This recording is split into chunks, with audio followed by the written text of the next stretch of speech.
Josh, Darrow, Larry Blustein. Right here, buddy. Nice to see you. Thanks. It's been a little while since we did. Reintroduce ourselves. How you doing? Good. Good to be here on the AutoNation's Gridiron Report on SouthFloridaHighSchoolSports.com. Got to get that. I get used to saying that again and again. Yeah. But even though our paths haven't quite crossed, we finally reconnected this past weekend up at American Heritage for the Nike football training camp, and 300 plus kids out there. So it's hard to. We're not gonna be able to get everybody clearly, but between our videos and highlights and interviews from what we did there, we're gonna pick out a few kids that caught a few of a lot of kids who caught our attention. But we listed them on our South Florida High School Sports. Absolutely, you had your blog right after the event. So we'll go in the trenches.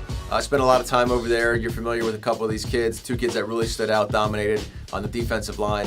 One from Dade, one from Broward. We'll start in Dade County, probably a little less heralded than our Broward County counterpart, which would be Jared McGahee of Coral Gables. Well, he was at Northwestern. Right. Yeah, this is a kid who, he's one of those bull rushing type of guys, and you could see it. I mean, you could see it from watching him play. You could see him from watching the drills, and he's just a strong kid. I mean, there are like, I thought there were 3 or 4 of that type of players.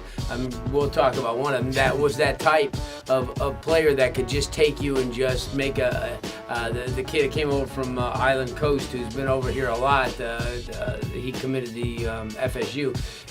Just one of those guys that goes right after you. Well, McGahee's one of these just not real tall, but center of gravity, strong.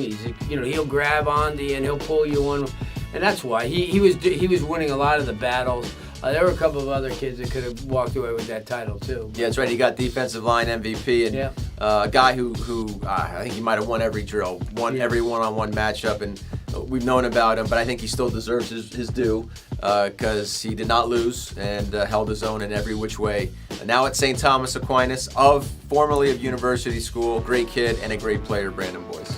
Well, that's the other kid I was alluding to. I mean, I watched a lot of his drills because he, as Josh has said, is one of these guys that you gravitate to because he's a big teddy bear type of guy. He's hanging out with all the guys that are a lot smaller than he is, and if you ever watch him in a game, he dominates. It's just there's no other word for it. He may not look like he's going to dominate you, but after the ball game, you're searching around to shake his hand because he gets it. He's an extremely intelligent young man, a strong guy, technically sound. Oh, very technically sound, and quick in those spurts. And the one thing that that both is good and tremendous and NFL bound as Nick Bosa is, he's gonna watch a kid in the middle that really does. I feel sorry for whoever goes up against St. Thomas. Yeah, that's another team you don't really want to be on the schedule, but nevertheless. And then we had a chance to look at a couple of the other kids that St. Thomas has, but certainly Brandon is one of those guys who fits